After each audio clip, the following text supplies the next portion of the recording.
রমজানের দুপুর। গরমে চাচার শ্বাসকষ্ট বেড়ে গেছে। ছেলে ইনহেলার এগিয়ে দিলেও চাচা নিচ্ছেন না।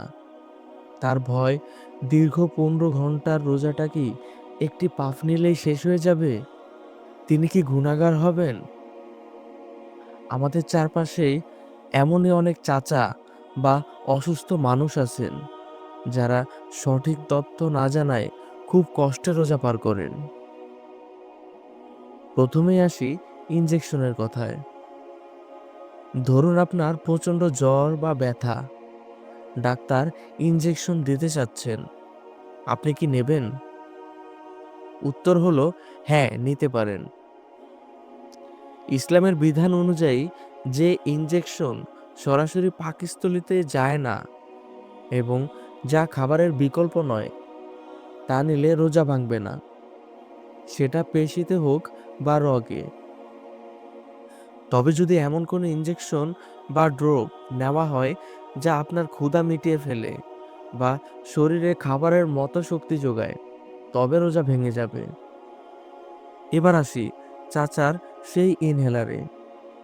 এটি নিয়ে আধুনিক আলেমদের মধ্যে অনেকটা মতভেদ থাকলেও অধিকাংশের মতে ইনহেলার ব্যবহার করলে রোজা ভেঙে যাবে। কারণ ইনহেলারের ঔষধের সাথে লিকুইড কণা থাকে, যা সরাসরি আমাদের খাদ্যনালীতে প্রবেশ করে। কারো যদি শ্বাসকষ্ট এতই তীব্র হয় যে ইনহেলার ছাড়া তিনি বেঁচে থাকতে পারবেন না, তবে তিনি অবশ্যই ইনহেলার নেবেন। ইসলাম জীবন বাঁচানোকে আগে গুরুত্ব দেয়।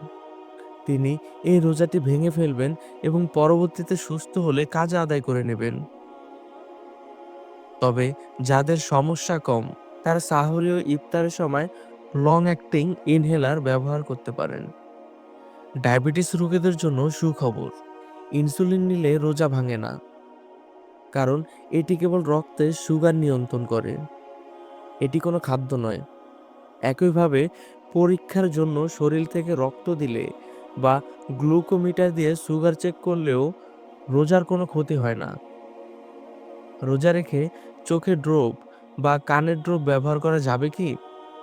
অধিকাংশ ফিকবিগদের মতে এতে রোজা ভাঙে না, যদিও আপনি গলায় ঔষধের স্বাদ অনুভব করেন। আল্লাহ বলেছেন, তিনি তোমাদের জন্য দিনকে সহজ করতে চান, কঠিন করতে চান না। অসুস্থ অবস্থায় জেদ না করে সঠিক মাসাইলা জানাটাই ইবাদত। আপনার পরিবারে যদি এমন অসুস্থ কেউ থাকেন, তাকে ভিডিওটি দেখান। আগামীকাল আমরা কথা বলবো একটি অতি পরিচিত সমস্যা নিয়ে।